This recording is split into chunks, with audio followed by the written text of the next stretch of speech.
वो मैंने देखा जेईई मेन के कल के पेपर में थोड़ा सा मतलब स्टार्टिंग के लेबर कंपेयर में थोड़ा सा क्वेश्चन लैंग्वेज वाइज लेंदी था, बट टफ नहीं है बहुत ज्यादा इन टर्म्स ऑफ मतलब अगर आप देखो तो इस बार का जेईई मेन का पेपर जेईई मेन 2025 के कंपेयर में थोड़ा सा आप कह सकते हो कि लैंग्वेज वाइज और मिक्स्ड कंसेप्ट पर बेस्ड है। ठीक है ना, कल का पेपर रिलेटिवली स्टार्टिंग के 2-3 पेपर जो आए थे उससे थोड़ा सा बढ़िया था। ठीक है, और केमिस्ट्री पहले टफ आया था तो केमिस्ट्री इस बार थोड़ा सा इजी रहे। तो मुझे जहां तक समझ आया, साइकोलॉजी जो समझ आया कि देखो यार अब फाइनली नीट में ना कुछ भी प्रेडिक्ट करना बहुत मुश्किल है कि वहां पे पेपर, क्योंकि जेईई मेन में 8 पेपर होते हैं तो किसी में उन्होंने फिजिक्स इजी पूछ लिया, किसी में केमिस्ट्री टफ पूछ लिया, किसी में केमिस्ट्री इजी पूछ लिया, किसी में मैथ टफ पूछ लिया, तो ऐसे मिक्स करके वो पूछते हैं। अब आप जैसे ही नीट का पेपर देखो तो नीट का तो एक ही पेपर होता है। अब एक पेपर में अब इस वक्त फिजिक्स टफ आ जाए या केमिस्ट्री टफ आ जाए या बायो स्टेटमेंट वाइज और लेंदी आ जाए, नो वन कैन प्रेडिक्ट। तो आपको अनप्रिडिक्टेबल पेपर के लिए बहुत अच्छे से रेडी रहना है। ऐसा भी हो सकता है कि फिजिक्स बहुत इजी आ जाए, केमिस्ट्री मॉडरेट आ जाए, बायो टफ आ जाए, वहां में खूब सारे सवाल घुमा देगा। और आप बायो करने चले जाओगे, सबसे पहले बायो करते हो तो वहां पे हो सकता है ज्यादा टाइम लग जाए। अब फिजिक्स इजी होते हुए भी आप उतना टाइम ना दे पाओ। समझना समझना समझना समझना। तो ऐसा भी हो सकता है कि केमिस्ट्री टफ हो, बायो और फिजिक्स इजी हो। ऐसा हो सकता है कि फिजिक्स टफ हो, बायो और केमिस्ट्री दोनों इजी हो, है ना, या केमिस्ट्री टफ हो, बायो और फिजिक्स इजी हो। तो हमें प्रिडिक्ट करना ही क्यों है? सबसे बड़ा सवाल यहाँ पे ये होता है, हमें पेपर कैसा आएगा प्रिडिक्ट करना ही क्यों है? हमें तो बस ये समझना है कि चाहे जैसा ही पेपर आए, कंसेप्चुअल हमें बहुत स्ट्रांग रखना है, क्वेश्चन प्रैक्टिस की मतलब फ्रीक्वेंसी बढ़ानी है, अपने सिली मिस्टेक्स को कम करना है और रिवीजन बढ़ाना है। बस इसी से सिलेक्शन होता है, इसी से सिलेक्शन होता है। आप अगर ये सोचोगे ना कि मैं पता कर लूं कि पेपर कैसा आएगा, तो नहीं पता कर सकते आप। अब दो ही पॉसिबिलिटी है, नहीं मतलब दो पॉसिबिलिटी का मतलब मैं कह रहा हूं कि 2-3 पॉसिबिलिटी हो सकता है कि या तो फिजिक्स टफ हो, बायो केमिस्ट्री इजी हो, या केमिस्ट्री टफ हो, फिजिक्स बायो इजी हो, या बायो टफ हो, फिजिक्स केमिस्ट्री इजी हो। ये 2-3 पॉसिबिलिटी है। अब चाहे जैसा भी पॉसिबिलिटी हो, तुमको क्या करना है, अपनी स्ट्रेटजी बना लो। तुम्हें को क्या करना है कि सबसे पहले चाहे जैसा भी पेपर हो, हमें पूरा पेपर ना 2-3 मिनट में देखना है। ये बहुत काम आएगा आपके जीवन में।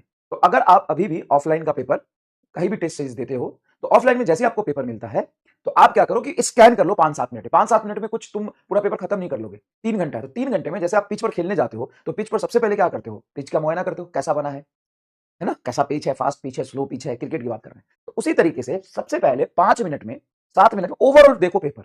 अब तुम इतनी क्वेश्चन प्रैक्टिस कर चुके हो, तुम इतना पढ़ चुके हो कि तुमको पता चल जाएगा कि किसमें बहुत ज्यादा स्टेटमेंट दिया हुआ है, किसमें लिंक करके ज्यादा ऑप्शन दिए हुए हैं, किसमें सस्पेंशन रीजन ज्यादा है, किसमें बहुत ज्यादा लंबे लंबे सवाल दिए हुए हैं। अब यहां से तुमको आइडिया लग जाएगा थोड़ा सा कि कौन सा पेपर ज्यादा मतलब कौन सा सेक्शन इसमें टफ है, कौन सा इजी है। पहले ये आदत डालो, पहले आदत डालो। 5 मिनट के अंदर 7 मिनट के अंदर पूरा पेपर देखने की आदत डालो। चल पूरा पेपर तुमने देख लिया, चलो भाई साहब पूरा पेपर देख लिया आपने। अब तुम अब डिसाइड कर लो कि तुमको पहले से कौन शुरू करना है। तुमको बायो इजी लग रहा है, बायो से करो आराम से, कोई दिक्कत नहीं है। और पहले अटेम्प्ट में बहुत बढ़िया से, कोई अगर फर्स्ट ओवर में खेलने जा रहे हो और कोई एकदम बहुत भयंकर बॉल आ गया तो उसको हिट थोड़ी ना करते हैं, डिफेंसिव रहते हैं।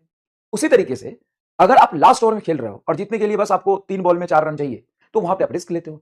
उसी तरीके से जब आप एग्जाम में बैठोगे तो पहले कोई खतरनाक सवाल आ गया तो आराम से वहां पर रुक के उसको पास कर दो। रुक जा भाई, तुम्हारे साथ बाद में खेलूंगा, जब मेरे पास जो आसान आसान से बॉल है उस पर तो पहले 4 और 6 स्कोर कर लूं।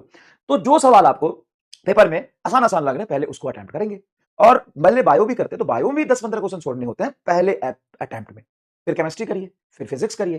देखो एक टफ सवाल कर लेने के बाद भी आपको 4 नंबर मिलेगा और एक बहुत आसान सवाल कर लेने के बाद भी आपको 4 नंबर मिलेगा। तो बहुत आराम से पहले आप छोटे छोटे इजी इजी क्वेश्चन में स्कोर करिए। अब बहुत टफ सवाल कर लेंगे, अब मान लो स्टार्टिंग में टफ सवाल कर लेंगे लेकिन वो 5-7 मिनट ले लेगा, तो बाद में आसान सवाल छूटने की प्रोबेबिलिटी बहुत हाई है। लेकिन पहले आसान कर लोगे तो बाद में जो टफ छूट रहा है वो तो सबका भी छूट सकता है, आपका भी छूट जाए तो कोई बात नहीं। स्कोर आपको कैसे इंक्रीज करना है, आसान आसान सवाल पहले सेलेक्ट करके करना है। ये आदत डालना बहुत इंपॉर्टेंट है, सेलेक्टिविटी की आदत डालिए। अब मान लीजिए कि पेपर बहुत इजी है तो ठीक है ना, आसान सवाल पहले कर रहे थे, सारे आसान सवाल आपसे होते चले जाएंगे। पेपर टफ है तो पेपर टफ है तो सबके लिए टफ है। आपको पहले यॉर्कर पे छक्का नहीं लगाना है, पहले आराम से देखिए कि कौन सा सेक्शन इजी है, उसके क्वेश्चंस करिए। देखिए नीट का पेपर और जेईई के पेपर में बड़ा फर्क है, वहां पे टाइम अच्छा खासा मिलता है, यहाँ पे टाइम आपको नहीं मिलता आप सोचने समझने का। बस यही ध्यान रखिए, यहाँ सोचने समझने का टाइम आपको बहुत ज्यादा नहीं मिलेगा। आपको यहाँ पे रिएक्ट करना है, फास्ट फास्ट रिएक्ट करना है, बस ये वहां पे फर्क है। यहाँ पे ऐसा नहीं है कि आप सोच सोच के बहुत कंसेप्ट 2-3 कंसेप्ट लगा के सवाल कर लेंगे। अगर सवाल ऐसे आते भी हैं तो आपको 45 में से 20-25 सवाल ऐसे आएंगे जो एकदम स्ट्रेट वन लाइनर होंगे, वो तो 100% होंगे। मैं आपको बता देता हूँ 20 से 25 सवाल 100% वन लाइनर होंगे, वो हमेशा होते हैं। नीट 2025 में भी थे 20 सवाल तो थे ही, नीट 2025 में भी 1-2 लाइन वाले होने वाले 20 सवाल तो थे ही, वो होंगे। तो आप अगर उसको ढूंढ के पहले कर लिए ना, इसकी आदत आपकी लग गई ना, तो फिर आप नहीं रुकोगे। ठीक है।